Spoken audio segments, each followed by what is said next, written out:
भगवते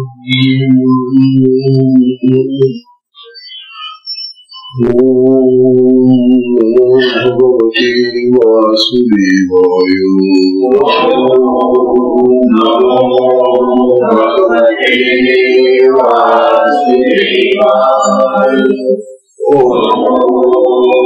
नमो भगवते वासुदेवाय। नमो भगवते वासुदेवाय। श्री सद्गुरुनाथ महाराज की जय। चिंतन श्री गुरुदेव दत्त। पूज्य श्री सद्गुरु संत ज्ञानेश्वर महाराज की जय।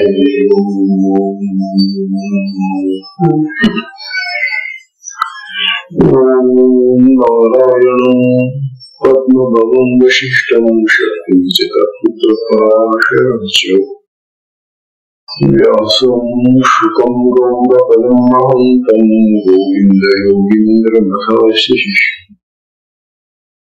श्रीशङ्कराचार्यमथास्य पद्मपादं च हस्तामलकं च शिष्यम् तन्त्रोटकं वापिकालवन्यान् अस्मद्गुरुं सन्ततमानतोऽस्मि।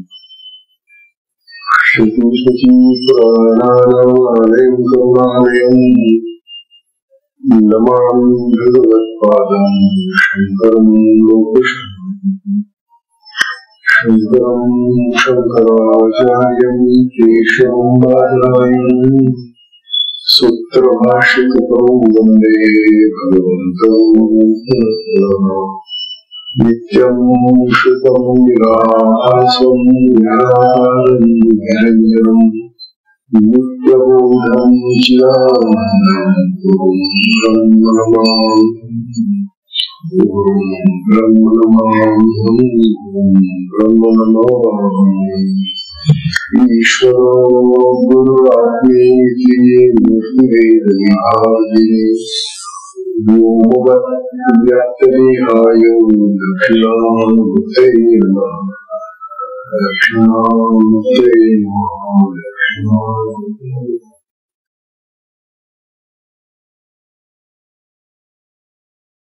श्री सद्गुरुनाथ महाराज की जय। चिंतन श्री गुरुदेव दत्त। परम पूज्य श्री सद्गुरु संत ज्ञानेश्वर महाराज की जय।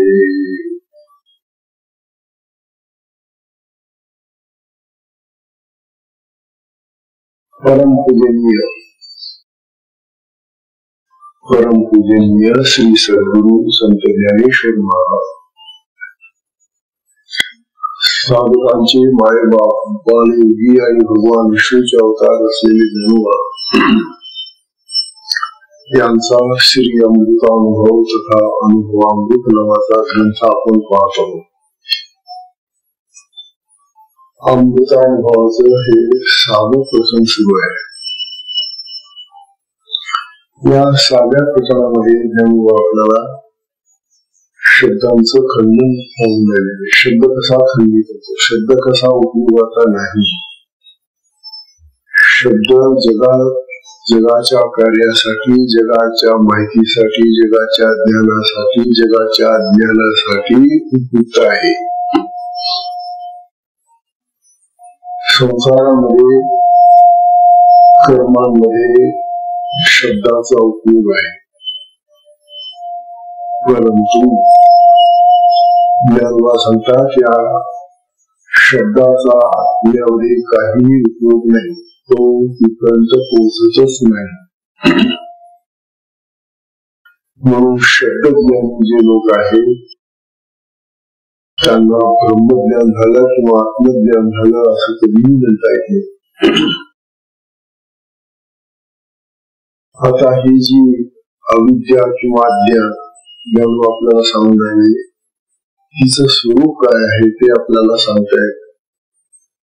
हा जो ग्रंथ आहे हा आत्मज्ञानाचा ग्रंथ आहे, आत्मज्ञानाच्या अनुभवाचा ग्रंथ आहे, म्हणून याला अमृतानुभव असं म्हटलंय. हे जे अनुभव आहेत जन्माचे ते अमृताचे अनुभव आहेत. अमृत म्हणजे मृत होत नाही, जे मरत नाही असं जे अमर, त्या अमर आत्म्याची अनुभवाची माहिती देऊन आपल्याला त्यांच्या अनुभवातून सांगता येईल. तेव्हा हा जो शब्द आहे तो आत्मज्ञानामुळे जीवाचा कसा नाही हे सांगून झाल्यानंतर आता अविद्येचं स्वरूप समजून झालं. 24वी ओळी आपली येते. या 24व्या ओळीमध्ये ज्ञान आपल्याला सांगता बघा, अविद्या तव स्वरूपे, अविद्या तव स्वरूपे वांझेचे कीर जाऊपे. अविद्या तव स्वरूपे वांझेचे कीर जाऊपे, मा तर्काचे कृपे खांडे कोणा. तर्काचे कृपे खांडे कोणा. यामध्ये ज्ञान आपल्याला असं सांगताय, अविद्या तव स्वरूपे, अविद्या ही तिच्या स्वरूपामध्ये, अविद्येचं जे स्वरूप आहे, अविद्येचं जे रूप आहे, अविद्येचं जे काय तिचं स्वरूप असेल ते म्हणतात. खरं म्हणजे ही अविद्या काय आहे तर वांझेच जाऊको आहे, जाऊको नको. वांझ स्त्री असले जेव्हा मुलं बाळ होत नाही तिला वांझ म्हणतात. ही अविद्या वांझेच लेकरू आहे. आता वांझेच पुत्र, वांझेच लेकरू शब्दच आहे, पण तो पुत्र किंवा ती वस्तू नाही, म्हणून शब्द आहे अविद्या, परंतु अविद्या नावाची वस्तूच नाही, अविद्या नावाची गोष्टच नाही, अज्ञान नाहीच असं ज्ञान आपल्याला समजायचं. आता हे अज्ञान कुठं जाईल? आपल्याला समुद्र अज्ञान दिसतंय, अज्ञानाचं आपण सगळं धरलेलं आहोत, मग हे अज्ञान नाही कुठे? हे अज्ञान आत्म्याच्या ठिकाणी नाही असे ज्ञान. किंवा आम्हाला जर आत्मस्थिती प्राप्त करायची असेल तर त्या ठिकाणी आपल्याला अज्ञान अविद्या यावी येत नाही असं ज्ञान आपल्याला सांगायचं.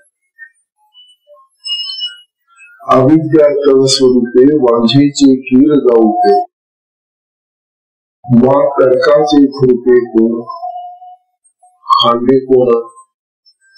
मग तुम्ही तर्काच्या साह्याने, तर्क म्हणजे विचार, शब्द, शब्दाच्या तर्काच्या साह्याने, हत्याराने त्या विजेला कसं खुलणार, कसं कापणार. जसं आपण रोज कापतो खुरपेन, उगवलेलं तण जसं खुरप्याने खुरपून टाकतो, आपण कापून टाकतो, तशी ही विद्या शब्दांच्या माध्यमातून, तर्काच्या माध्यमातून बोलली जाणारी नाही. कारण ती नाहीच नाही. अविद्या नावाची वस्तू आपल्याच्या ठिकाणी नाही, आणि ती जर तिथं नाही तर तुम्ही तुला मारणार कसं काय, रोखणार कसं दिला, असं जाणून आपल्याला सांगताय.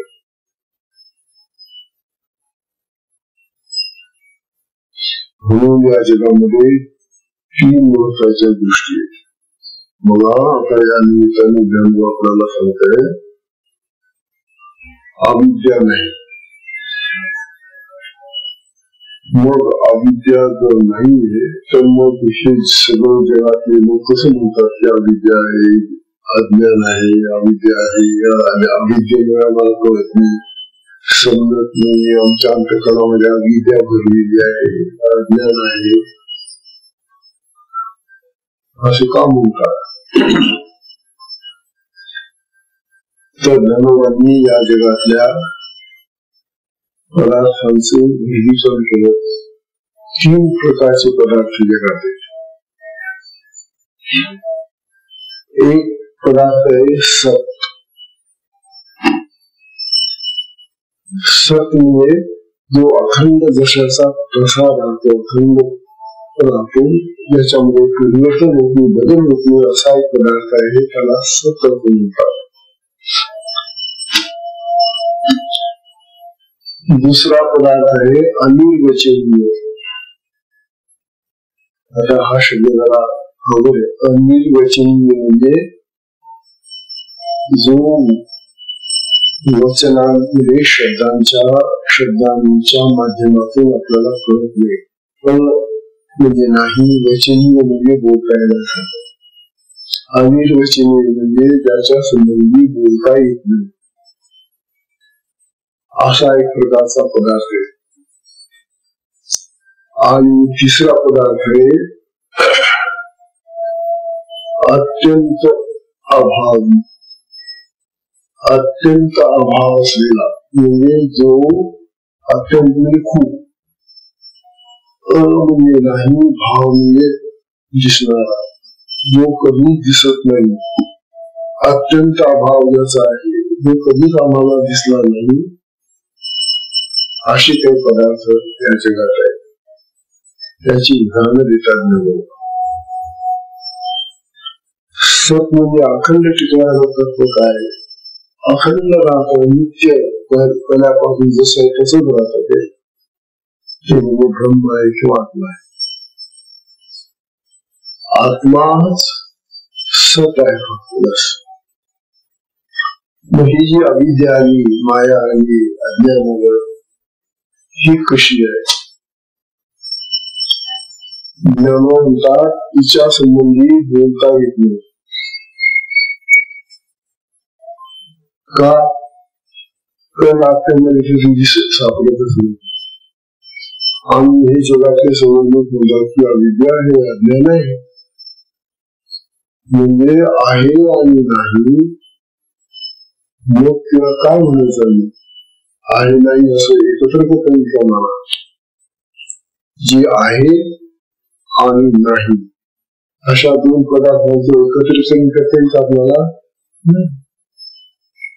म्हणजे जी अविद्या आहे असं म्हणतात, कारण की या संसारातल्या, प्रपंचातल्या, जगातल्या लोकांना अफवा करते की म्हणत आहे, पण तू जे आत्मज्ञानी आहे त्यांना तिथं आत्म्यावर दिसत नव्हती, नाही म्हणतात.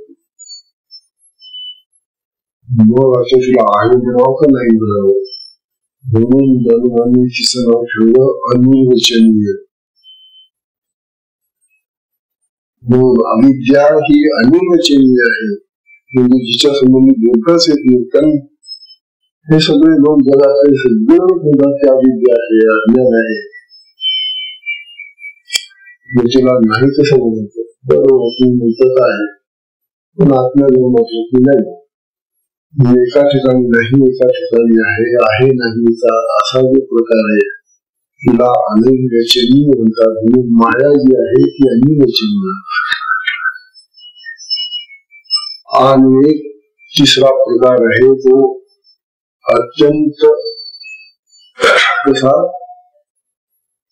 अभावाचा. अत्यंत अभाव आहे त्याचा, म्हणजे तो परिपूर्ण नसलेला. असे पदार्थ कोणते? बुवा शब्द काय आहे त्यांचे? शब्द आहे, परंतु त्या शब्दाचा त्याचा पदार्थ वस्तू नाही. त्याला म्हणतात अत्यंत अभाव असलेले पदार्थ. उदाहरणार्थ ख पुष्प. ख म्हणजे आकाश, पुष्प म्हणजे फूल. ख पुष्प म्हणजे आकाशाचं फूल. फूल पाहिलंय का? आकाशच कळत नाही मला, आकाश तर पोकळ आहे सगळं, आणि त्याला कुठं फुल होत. तर शब्द मात्र आहे, शब्द आहे ख पुष्प. शब्द आहे आणि वस्तू नाही, बरोबर. हा अत्यंत अभावाचा असा पदार्थ आहे ख पुष्प. आता सांगतो वंध्या पुत्र. वंध्या पुत्र शब्द आहे. वंध्या पुत्र म्हणजे वांद स्त्रीचा मुलगा. आता ती वांद स्त्री बिचारी गेला जर पुत्रच होत नाही तर मग तिचा मुलगा कोण असणार आहे? म्हणून शब्द आहे वांद पुत्र, वंध्या पुत्र, परंतु पुत्र दिसत नाही आम्हाला, म्हणून वंध्या पुत्र किंवा शशशृंग. ससा, सस्याला शिंग असते का? नाही, पण शब्द आहे शशशृंग. सशाचं शिंग आहे म्हणजे. अरे पण त्या सशाला शिंगच नसताना शब्द आहे मात्र. शब्द आहे पण पदार्थ वस्तू नाही.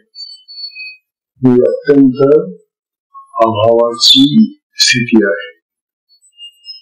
ज्यामुळे सांगतात किंवा बाबुल बाबा बाबुल. आता बाबुल बाबू आहे का? तो भीती दाखवण्यासाठी आपण कल्पनेने तयार केला शब्द आहे बाबुल. बाबुल हा शब्द आहे, परंतु त्याचा बुवा जो आहे तो नाही. तात्पर्य असं की हे अत्यंत अभावात्मक असे पदार्थ दाखवणारे शब्द आहेत. म्हणून तीन प्रकार झाले.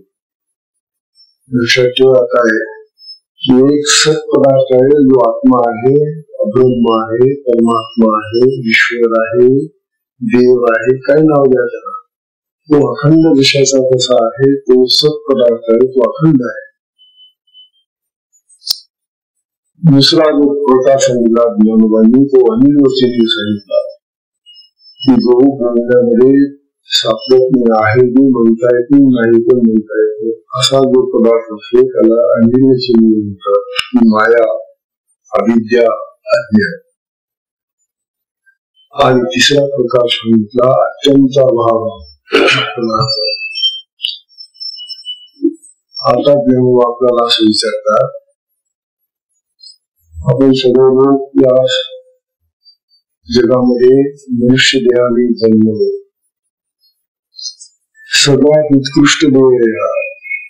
इतर जेवढे देह आहे जगामध्ये, प्राण्यांचे, पशूंचे, पक्ष्यांचे, त्या सगळ्यांमध्ये मनुष्य देह सगळ्यात श्रेष्ठ आहे. कशामुळे मनुष्य देह श्रेष्ठ आहे असं कोणी विचारलं का? बरोबर, मनुष्य देह श्रेष्ठ आहे कारण या मनुष्य देहामुळे देवाने जास्त बुद्धी टाकून दिली, जास्त समज आहे, आकलन शक्ती आहे, कळण्याची शक्ती आहे. कळतं माणसाला पटकन. आणि त्यानंतर मग माणसाने हे जे कळणं, जी आकलन शक्ती आहे हिच्यापासून भाषा तयार केली आणि भाषेतून शब्द तयार केले. आणि या भाषेतून तयार झालेल्या शब्दांनी माणसाने आपला विकास करून घेतला जगामध्ये इतर प्राण्यांपेक्षा. म्हणून मनुष्य देह श्रेष्ठ. म्हणून हा मनुष्य देह जो श्रेष्ठ देह आहे, या देहाने आता हे जे तीन प्रकारचे पदार्थ सांगितले या 3 प्रकारच्या पदार्थांपैकी कोणता पदार्थ स्वीकारावा, कोणता पदार्थ प्राप्त होण्यासाठी आपण प्रयत्न करावे. अनिर्वचनीय अविद्या, अत्यंत अभावी शब्द, सत पदार्थ कळला. जो आत्मा ब्रह्मवाचक पदार्थ आहे त्याच आपल्याला स्वरूप कळलं पाहिजे. त्या स्वरूपामध्ये जाता आलं पाहिजे. त्याचा अनुभव आम्हाला पाहिजे. आत्मानुभव पाहिजे. आणि तो आत्मानुभव फक्त मनुष्य देहामध्येच येतो. अन्य देहामध्ये आत्म्याचा अनुभव कधीही कुणालाही आलेला नाही. म्हणून आपल्याला सांगताय अरे आपल्याला मनुष्य देह लाभलेला आहे आणि या मनुष्य देहानं काय प्राप्त करायचं आपल्याला, तर आपल्याला परमार्थाचा रस्ता धरायचा, प्रवृत्तीचा रस्ता सोडायचा, निवृत्तीच्या वाटेला लागायचं. निवृत्तीच्या वाटेने जात जात आपल्याला परमार्थाचा रस्ता सापडतो. परमार्थाच्या रस्त्यावर सद्गुरू भेटतात आणि सद्गुरूच्या कृपेने मग आपल्याला त्या आत्म्याचा मार्ग करतो, आत्म्याचं ठिकाण करतो, आत्म्याच्या स्थितीबद्दल जाणीव होते. अशा प्रकारचा हा बोध आहे अमृतानुभवाचा. म्हणून हे साधकांना विशेषतः आपण जे साधक आहोत, गुरु प्रदत्त आपल्याला साधन मिळालेले आहे. अशा या साधनेनं आम्हाला हे आत्मस्वरूप प्राप्त करायचं आहे, आत्मस्थिती प्राप्त करायची आणि ती या आम्हाला या देहातच प्राप्त व्हायला पाहिजे. अशा प्रकारचा हा विषय चाललेला आहे. तेव्हा जी अनिर्वचनीय माया किंवा अविद्या आहे तिच्या नादी लागू नका. मग आता तिच्या नादी नाही लागत तर मग कसं करायचं? आम्ही तिच्या नादी लागतो का ती आमच्या नादी लागते? जरा सांगा. अविद्या जी आहे, अज्ञान जे आहे ते आमच्या नादी लागतो का आम्ही त्या अविद्येच्या नादी लागतो? चूक कुठे? चूक सुधारली पाहिजे ना. विवाह ती अविद्या नावाची गोष्टच नाहीये. न विद्यते सा अविद्या असं तिचं स्वरूप सांगितलंय शास्त्रामध्ये. न विद्यते ती नाहीच नाही. विद्यते म्हणजे ती जिवंतच नाहीये. ती अशी जी गोष्ट आहे ती नाहीच आहे जगामध्ये. म्हणून तिला अविद्या हे नाव दिलं. तिचं दुसरं स्वरूप अज्ञान आहे, तिचं दुसरं स्वरूप माया आहे. अशी ही जी अविद्या, अज्ञान आणि माया ही अनिर्वचनीय सांगितली. पण आम्ही या मायेला, ती माया आम्हाला पकडायला येत नाही, आम्ही मायेला पकडतो.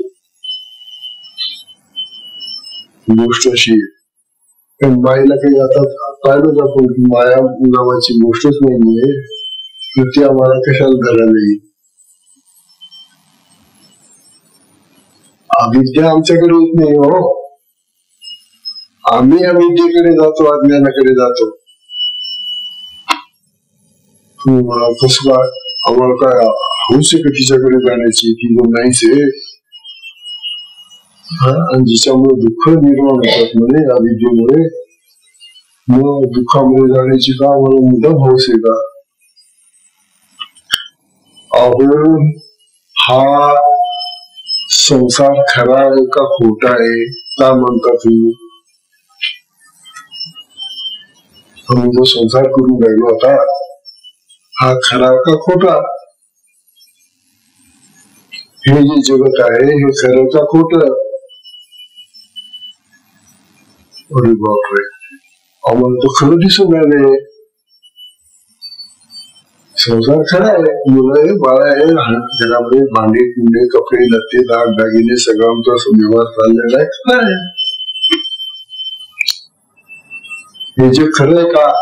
हो, दिसतंय आम्हाला. मग इथंच आम्ही आता फसलो.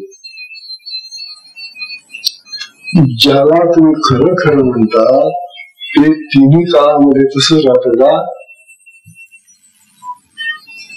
खरं जे असतं ना ते तिन्ही काळामध्ये, वर्तमान काळ, भूतकाळ मागचा आणि भविष्यकाळ पुढचा, या तिन्ही काळामध्ये जे जसंच्या तसं राहतं त्याला खरं म्हणतात, ते सत्य असतं.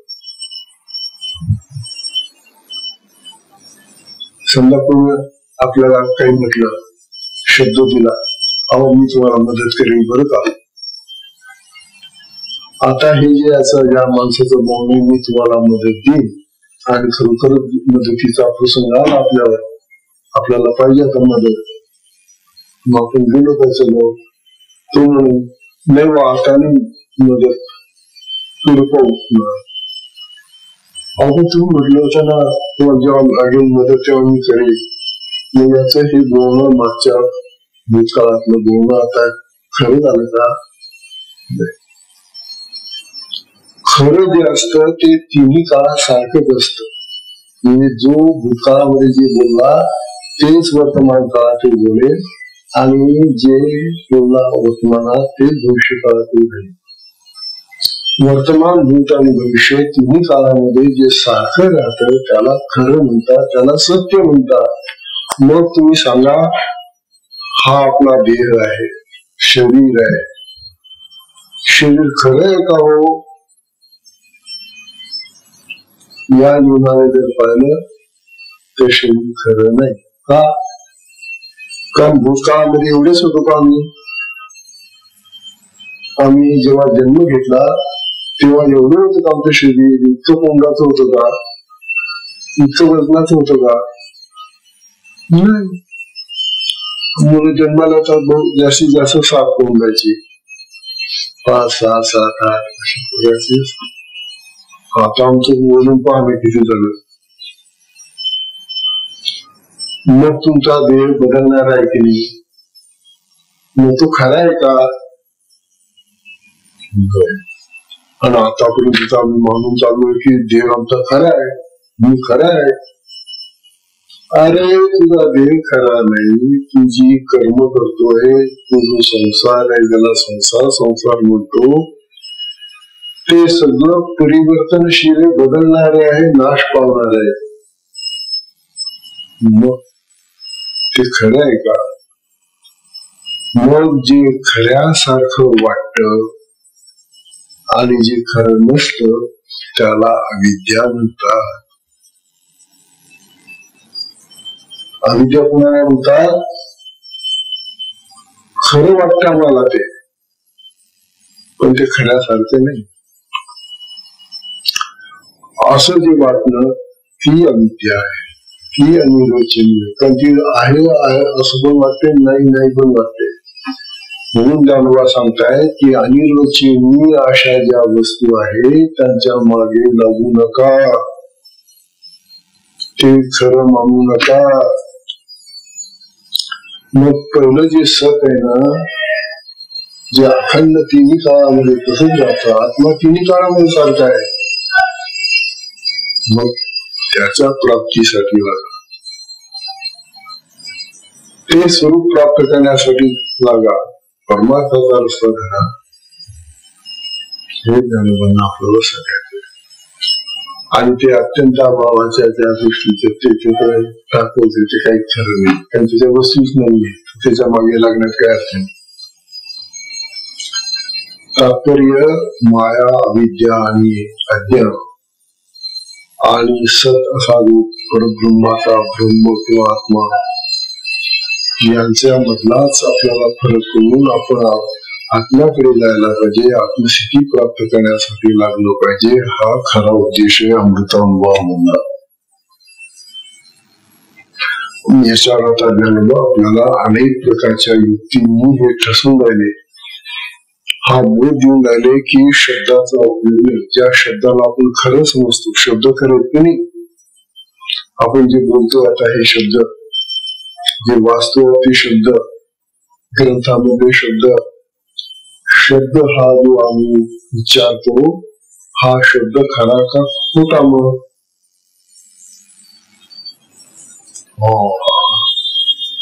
अहो, शब्दाचा आत्म्यामध्ये काहीही संबंध नाही. आत्म्यामध्ये शब्दाला काही किंमत नाही. शब्दाने आत्म्याचं ज्ञान होत नाही. असा हा जो शब्द आहे, या शब्दाच्याच नादी आम्ही सगळे लोक लागलेलो. सगळा शब्द जिंगाळ आम्ही जमा करतो, शब्द संसार वाढवतो, शब्दांनीच बडबड बडबड बडबड करत राहतो. असा हा जो शब्द आहे, तो शब्द आत्म्याच्या ठिकाणी काहीही उपयोगी नाही. तो पोचतो नाही त्या ठिकाणी. आणि मग याच्यासाठी ज्ञानोबा आपल्याला युक्तीने ते पटवून देत आहे, दृष्टांत देऊन राहिले, प्रमाणाने देते. काल सांगितलं तुम्हाला प्रमाण आणि युक्ती याच्यामध्ये फरक आहे. तेव्हा प्रमाणांच्या ऐवजी युक्तीने ते आपल्याला पटवून देतात ज्ञानोबा. म्हणून अनेक प्रकारचे दृष्टांत आता ज्ञानोबा देऊन राहिले आपल्याला, हे शब्द कसा खोटा आहे. बघा आता ज्ञानोबा पुढच्या 25व्या ओळीमध्ये म्हणतायत,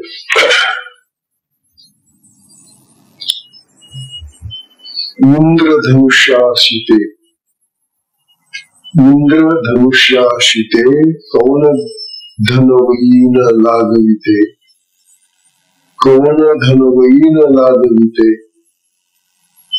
ते दिसे तैसे होते सात घरी, ते दिसे तैसे होते सात घरी.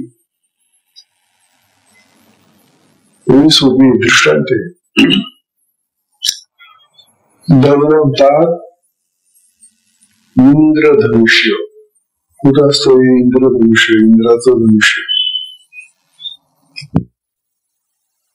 आणि पाऊस पडत असताना सूर्याचे किरण असे गेले कि मग सप्तरंगाचा असा गोल धनुष्याचा आकार दिसतो आकाशामध्ये, त्याला आम्ही इंद्रधनुष्य म्हणतो. आता हे जर इंद्रधनुष्य असेल तर मग जे नेमबाज आहेत, जे चांगल्या प्रकारचे नेम मांडणारे असे, त्यांनी ह्या इंद्रधनुष्यावर बाण लावून गेलो. लावतील की त्याच्यावर बाण? का बरं नाही? कारण इंद्रधनुष्य तर दिसत, परंतु ते असत नाही. जर आपण तिथे गेलो समजा त्या ठिकाणी, त्या इंद्रधनुष्याच्या जवळ, तर तिथं काय असं धनुष्य टांगलंय का? असं तिथं काहीच नाहीये. तो भास आहे रंगाचा, त्या सूर्यकिरणाच्या आणि त्या पाण्याच्या परिवर्तनाचा तो एक परिणाम आहे. इंद्रधनुष्य नावाचं धनुष्यच नाहीये तिथं. म्हणून ज्ञानोबा म्हणतात, हे जे इंद्रधनुष्य दिसून राहिलं, हे जर खरं असतं तर तिथं अनेक लोक जाऊन बाण लावून मारलं असतं, बाण चढवले असते. पण तिथं कोणी जाऊन बाण लावला नाही. कोणी तिथं आपल्याला जाऊन त्या इंद्रधनुष्याला दोरी लावून बाण मारलेला नाहीये. तात्पर्य इंद्रधनुष्य हे भासमान आहे, अस्वस्थ नाही. म्हणून पुष्कळच्या जगातल्या गोष्टी नुसत्या भासतात, परंतु असत नाही.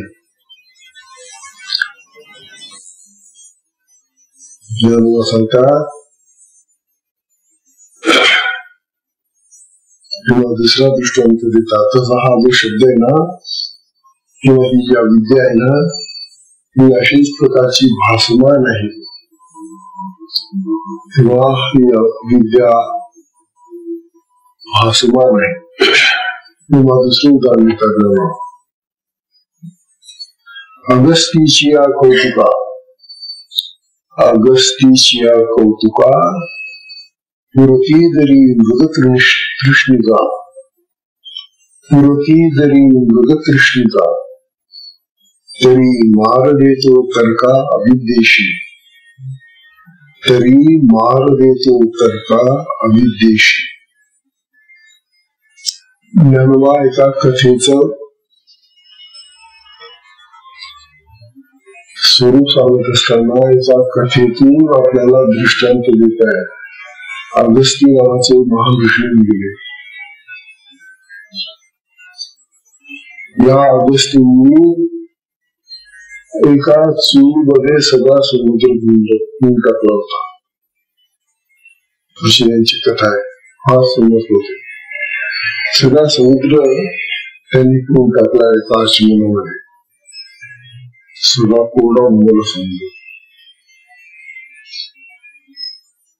त्यामुळे सांगतात का त्या अगस्ती ऋषींना समुद्राच्या ऐवजी मृगजळ दिलं असतं तर.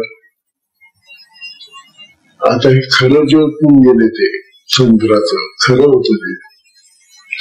त्याच्या ऐवजी त्यांना जर कोण म्हटलं असतं की तुम्ही हे मृगजळ पिऊन टाका ना सगळं. मृगजळ नावाचा काही पदार्थ आहे का? मृगजळ म्हणजे काय? आता उन्हाळ्यामध्ये दिसतं पहा तुम्हाला, दिसेल लांब पाथरातून अशी पटाने किंवा लांबच लांब दृष्टी आपली गेली की त्या ठिकाणी असे तरंग येतात किंवा वाफा जातात ना जमिनीच्या, आणि मग तिथं पाणी आहे असं वाटतं. हे जे पाणी आहे असं वाटतं, भास होतो पाण्याचा. म्हणून हे जे मृग असतात, लहान असतात ना, त्यांना असं वाटतं पाण्याने होतात बिचारे ते, आणि धाव सुटतात तिकडे त्या पाण्याकडे. ते त्याच्यात पाणीच नसतं. किती धावले तरी तिथं पाणी नसल्यामुळे बिचारे शेवटी खाली पडतात थकून. हे जे मृगजळ आहे म्हणजे हरणांना फसवणार हे जे पाणी आहे, ते पाणी या अगस्ती ऋषींना पिता नसतं का? त्यांनी संपूर्ण असतं का ते मृगजळ? मृगजळ म्हणून जळच नाही येत, ते संपूर्ण कसं काय असतं त्यांनी? तेव्हा मृगजळ किंवा मृग तृष्णिका नावाचा हा जो प्रकार आहे तो अगस्ती ऋषींना सुद्धा संपवता येणार नाही त्यांना, कारण तशी वस्तूच नाहीये. त्या कोणाने तरी मार देतो तर्का अविद्येशी. तेव्हा तर्काने अविद्येला मारायचं, अविद्येला नष्ट करायचं, अविद्या नाशी करायची विचारांनी तर्कांनी हे शक्य नाही. अविद्या नावाची गोष्टच नाही तर तुम्ही कसं काय तिला मारणार, कसं काय दूर करणार असं जाणून येतात.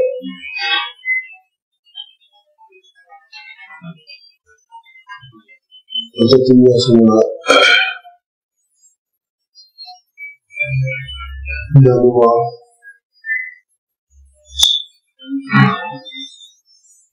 अगस्तींची निदर्शने सिंधू घेऊन टाकती मोने.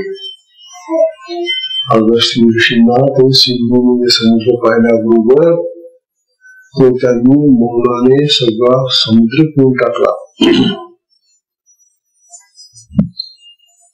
तेव्हा अगस्तींनी समुद्र तर प्याले ते, परंतु मृग जल पिता नाही येणार त्यांना असे ते म्हणतात.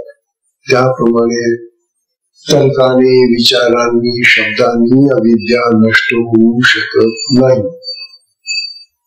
असे त्यांना म्हणतात.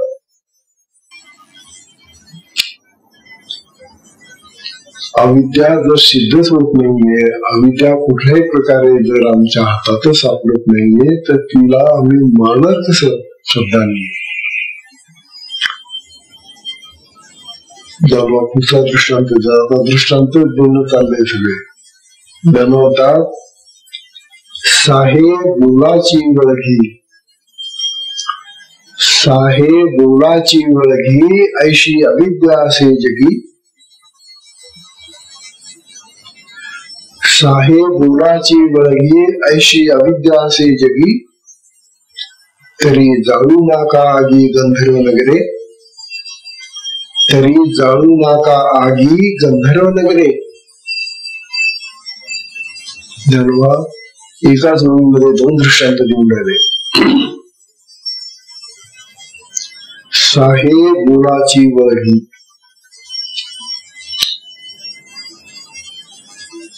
ऐशी अविद्या असे जगी. शब्दाचा मार खाणारी अविद्या आहे का जगात? ज्यांना असं म्हणतात. शब्दाचं आक्रमण सहन करणारी अविद्या जगात आहे का? म्हणजे काय बा की शब्दांनी आम्ही ही अविद्या नष्ट करून टाकू. शब्दांनी आम्हाला जे अज्ञान आलेली अविद्या, जी माया आली ना, ती दूर करतो आम्ही. अरे अविद्या नावाचा कोणी पदार्थ नाहीये, तर तू त्या शब्दांनी तर्काने कसं काय तिला नष्ट करशील रे? बात चालली आत्म्याजवळची, बरं लक्षात घ्या. जगातली बात नाही, आत्म्याजवळची बात चालली. आत्म्याजवळ अविद्याच नाहीये तिथं. मग तिथं तू तर्काने किंवा शब्दाने त्या अविद्येला नष्ट नाही करू शकत. अविद्याच नाही तिथं. तर किंवा दुसरं उदाहरण धनवास देतात. तरी जाळू नाका आगी गंधर्व नगरे. हा अग्नी काय करतो? जाळणार आहे. हे जे पंचमहाभूतातलं हे अग्नी तिसरं, हा अग्नी आपल्याला सगळ्यांना माहिती, हा जाळ सुटतो. नगर जाळतो, शहर जाळतो, खेडी जाळतो, दुकानं जाळतो, घर जाळतो. आपण पाहतोय दररोज वाचतो कुठे कुठे, नाही का? कडव्याला आग लागली, त्या गंजीला आग लागली, त्या कापसाच्या ठिकाणाला आग लागली. आपण पाहतोय, दररोज ऐकतो या बातम्या. पण या आगीने, या अग्नीने गंधर्व नगर कधी जाळण्याचं ऐकलं का हो तुम्ही? गंधर्व नगर पाहिले का तुम्ही? कधी गेला होता का गंधर्व नगरामध्ये?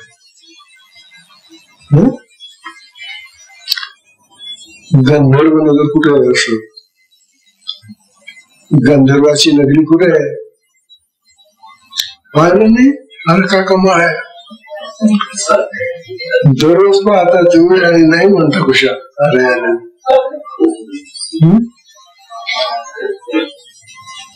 गंधर्व नगर म्हणजे हे आकाशातले ढग आहेत ना, आणि त्यांचे जे आकार बदलतात ना, त्याला गंधर्व नगर म्हटलेले. आकाशामध्ये येणारे पांढरे, काळे, निळे, तांबडे नाना प्रकारचे ढग येतात आणि ते जमतात असे कसे इकडे तिकडे असे वाऱ्याने फिरत असतात ते. आणि मग आपला निळ्या प्रकारचे आकार दिसतात. कधी हत्तीचा दिसतो, कधी घोड्याचा दिसतो, कधी माणसाचा दिसतो, कधी काय. हे जे आकार ढगांचे दिसतात त्यांना गंधर्व नगर असं म्हटलेले. वास्तविक तिथं गंधर्वही नाही, नगरही नाही, काहीच नाही. नाव त्याला दिले गेले गंधर्व नगर, ढगांचं नगर. आता नगर म्हटलं तर मग त्या अग्नीने त्याला जाळायला पाहिजे की नाही? हा अग्नी आपली घरं जाळतो, आपली नगर जाळतो. मग याने गंधर्व आणि गंधर्व नगर का जळू नये? त्यामुळे गंधर्व नगर नावाचं नगरच नाही तर का जाळेल तो? आज ते तुम्हाला दिसतं, भासमान होतं ते ढग असे जमतात म्हणून. म्हणून गंधर्व नगर म्हणजे ढगांनी निर्माण होणार भासणार नगर. आणि ती गंधर्वांनी त्याची रचना केली. आकाशात गंधर्व राहतात ना, म्हणून त्यांनी त्याची रचना केली असेल, म्हणून ते गंधर्वाची नगर म्हणतात त्याला. पण हा अग्नी त्याला जाऊ शकत नाही, बाकीच्याला सगळ्यांना जाळतो हा. आगीला ज्याप्रमाणे गंधर्व नजर जाता येत नाही, त्याप्रमाणे शब्दाने तर्काने अविद्या नष्ट करता येत नाही, हे सांगायचे ज्ञानोबांना. आणि त्याच्यासाठी हे अनेक प्रकारचे दृष्टांत ज्ञानोबा आपल्याला देऊन राहिले. म्हणून आणखी एक दृष्टांत देता आता. पुढचा दृष्टांत असा आहे, दृष्टांताने तो विषय तुम्हाला आम्हाला समजून पकडून देतात ज्ञानोबा. ना तरी दीपाची सोय, ना तरी दीपाची सोय अंधारू किरण आहे, तेथे काही आहे जावया जोगे. का म्हणतात ज्ञानोबा? ना तरी दीपाची सोय,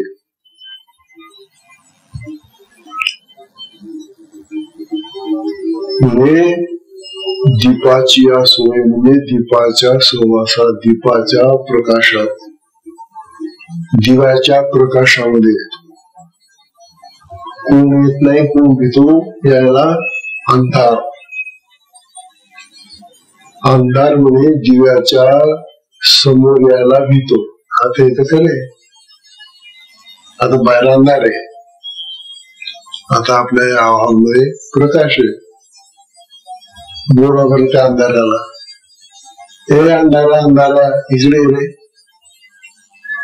कोण जास्त, अंधार जास्त आहे का प्रकाश जास्त आहे? कोण मोठा आहे याच्यामध्ये? असं का विचारता मला? तुम्ही सांगा ना, प्रकाश जास्त आहे का अंधार जास्त आहे? तुम्ही बाहेर जाऊन आणखी टेकडीवर जाऊन बघा, अंधार जास्त आहे की नाही? मग एवढा मोठा अंधार आहे आणि थोडासा प्रकाश आहे, टिमटिम. त्या टिमटिम प्रकाशामध्ये एवढा मोठ्या अंधाराला यायला काय भीती वाटते? भयंकर कोणी एखादा अजून एक शक्तिमान मोठा आहे, तो लहानच्या याच्या पुढे यायला काय भीतो का? पण त्या दिव्याच्या उजेडी सुद्धा तो येत नाही. हे मोठं हा उजेड तर नाही, पण लहानसा दिवा लावला पण वातीचा, तरी त्या वातीच्या दिव्याकडे त्या खोलीतला जो अंधार आहे तो यायला भीतो. म्हणतात असा हा जो अंधार आहे, जो दिव्याच्या प्रकाशापुढे यायला भीतो, त्या दिव्याला, त्याच्या प्रकाशाला तो सहन करू शकत नाही. अंधार काय हो? अंधार तर आम्ही सगळ्यांनी पाहिला, आम्हाला दररोज दिसतो अंधार. अंधार काय मग? आता त्याच्या 3 प्रकारच्या वस्तू सांगितल्या ना, सत, अनिर्वचनीय आणि अत्यंत अभाव. या तिघांपैकी अंधार कोणत्या प्रकारात पडतो? माता सांगा तुम्ही. तो सत आहे का? नाही, सत्य फक्त आत्माच आहे, म्हणजे सत काढून घेणार. आता राहिले 2, अनिर्वचनीय आणि अत्यंत अभाव. यातल्यापैकी कोण अनिर्वचनीय आहे का? तो बोलता येतं त्याच्यासमोर, पाहतो, दिसतो आपल्याला, तो अनिर्वचनीय नाही येतो. मग तो आहे 3ऱ्या प्रकारचा, अत्यंत अभाव. कारण अंधार आहे म्हणतो, पण तो पदार्थ आहे का त्याचा? 3ऱ्या प्रकारात म्हणतो अत्यंत अभाव. कारण अंधार म्हणतो आहे ना, अंधार आहे ना, बघा ना, पण केवढा अंधार आहे. मग अंधार जर असेल तर मग तुम्हाला पकडता आला पाहिजे ना. मूठभर तरी आणणार,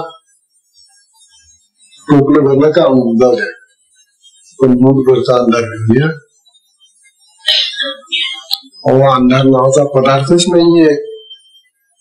आहे का? दिसतो, तो आहे. अंधार दिसतो पण असत नाही.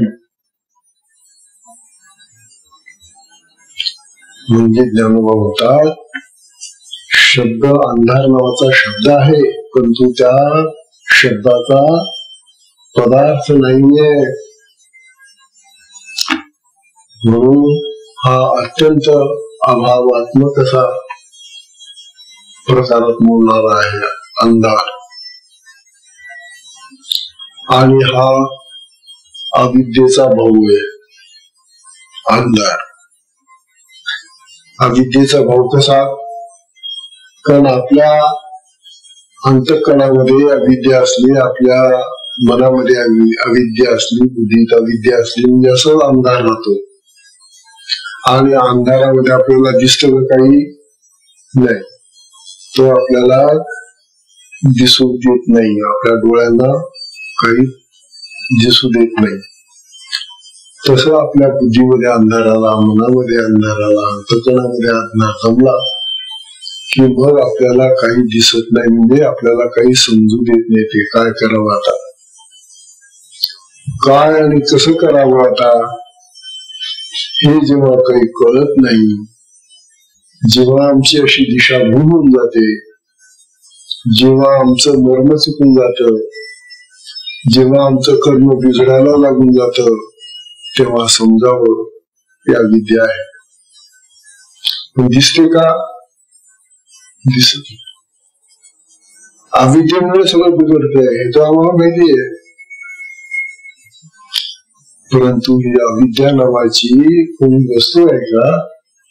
नाही, ती अंधारासारखीच आहे. म्हणून ज्ञानोबा तिचा दृष्टांत देऊन राहिले आपल्याला. ना तरी दीपाची सोय अंधारू किरणच आहे. दिव्याची सोबत अंधाराला सहन होत नाही. कोणाची सोबत कोणाला सहन होत नाही. दिव्याची सोबत, हा दिवा जळून राहिलाय आणि बाहेर अंधार पसरलेला आहे, तर त्या अंधाराला या दिव्याची सोबत आवडेल का? नाही. कारण तो अंधार दिव्याजवळ गेला पसरत नाही, समजत होते. तसं ज्ञान म्हणतात, आत्म्याजवळ अविद्या नाही. आत्मा हा असा प्रकाशित दीप आहे, स्वयंप्रकाशित दीप आहे की त्याच्याजवळ अविद्या ज्ञान राहू शकत नाही. म्हणून अविद्या आत्म्याजवळ यायला भीते. म्हणून ज्ञानोबा आपल्याला अविद्येचं स्वरूप सांगून राहिले. किंवा पुढचा दृष्टांत तसाच आहे आणखी 29वा ओवीचा दृष्टांत बघा. ही 28वी ओवी झाली. 29व्या ओवीमध्ये ज्ञानोबा सांगतात, ना तरी पहावया दिवसू वातीचा की जे सोसू. ना तरी पहावया दिवसू वातीचा की जे सोसू. तेवढाही उद्वसू उद्यमू पडे. तेवढाही उद्वसू उद्यमू पडे.